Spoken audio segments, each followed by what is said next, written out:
থানা, কতগুলা জেলা, ইউনিয়ন, অথচ আমাদের আইনে সাকসেশন সার্টিফিকেটের জন্য সাকসেশন কোর্ট আছে মাত্র একটা। এবং এইটা আমাদের জন্য জানেন নামজারি, শেয়ার ট্রান্সফার, উত্তরাধিকার সব কিছুতেই আমাদের সাকসেশন সার্টিফিকেট লাগে। আপনার কি মনে হয় যে এই সারা ঢাকা শহরের জন্য একটা সাকসেশন কোড যথেষ্ট কিনা? আরেকটি হচ্ছে কি 138-এর একটাই প্রশ্ন। ধন্যবাদ। একই সাথে রিলিভেন্ট স্পিকার আপনি আইনের মানুষ, ওই 138-এর চেকের মামলায় এক একটা ডেট পরে 1 বছর পর পর ঢাকা শহরে চেকের মামলা এখন আর কেউ করতে চায় না, শুধুমাত্র ডেট পড়ার কারণে। এই ব্যাপারে আপনি কিছু সিদ্ধান্ত নেবেন কিনা? ধন্যবাদ মাননীয় স্পিকার। ধন্যবাদ মাননীয় সদস্য। মাননীয় মন্ত্রী। ধন্যবাদ মাননীয় স্পিকার। মাননীয় স্পিকার, মাননীয় সংসদ সদস্য যেরকম মানুষের উপকার করার জন্য সংসদ সদস্য হয়েছেন, আওয়ামী লীগ সরকার কিন্তু জনগণের উপকার করেছে এবং করে বলেই এই 10 বছর 11 বছর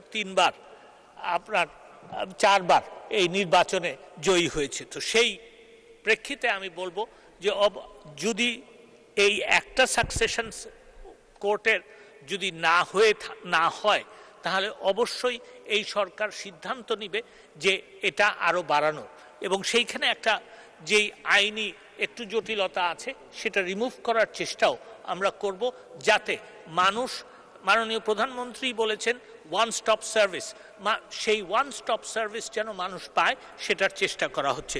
দ্বিতীয় প্রশ্ন যিনি যেটা করেছেন, প্রথম কথা হচ্ছে যেটা ওনার আমার মনে হয় অনুধাবন করা উচিত যে বিচার বিভাগ স্বাধীন। তো সেই প্রেক্ষিতে আমি বলতে চাই যে section 138 of the negotiable instruments অ্যাক্টের যে মামলাগুলি, সেখানে জটিলতা হচ্ছে। আমরা চিন্তা ভাবনা করছি যে এই আইনটার এবং বিশেষ করে এই ধারাটার আপনার সংশোধন করার জন্য এবং তড়িৎ যাতে মামলা শেষ হয় সেটার ব্যবস্থাও আমরা নিচ্ছি।